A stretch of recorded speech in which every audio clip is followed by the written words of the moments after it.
لم أستطع منع يدي من الارتجاف، لكنني تماسكت بسرعة وتذكرت نصيحة عز الدين: الكذب الناجح يعتمد على الثقة. نظرت إلى الحارس بثبات وابتسمت قليلا، محاولة إخفاء توتري.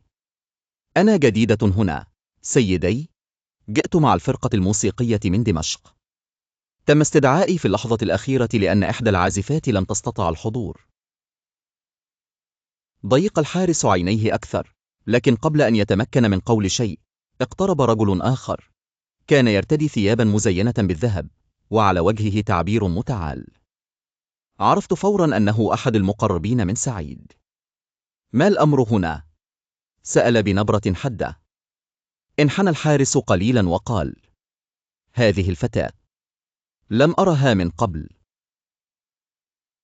نظر الرجل إلي من رأس قدمي حتى شعري المصفف بدقة، ثم ضحك وقال بسخرية: إنها مجرد فتاة، لا تشغل نفسك بها.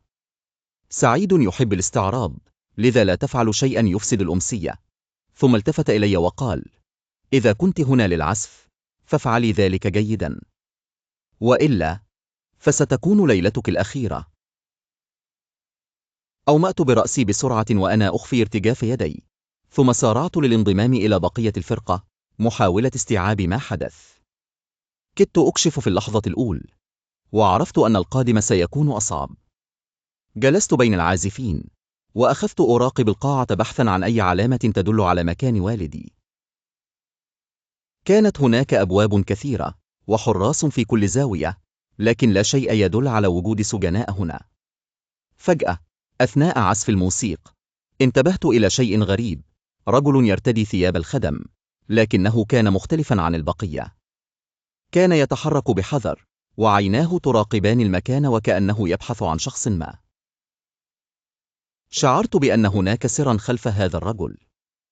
وبينما كنت أحاول فهم الأمر، سمعت سعيد ينادي بصوت عال: أحضر السجين.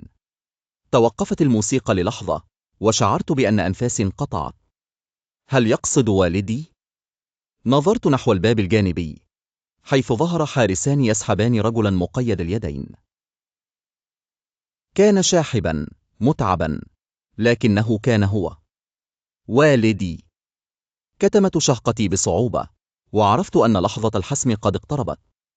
لكن كيف سأخرجه من هنا دون أن ينتهي بالأمر بجانبه في السجن أو أسوأ من ذلك؟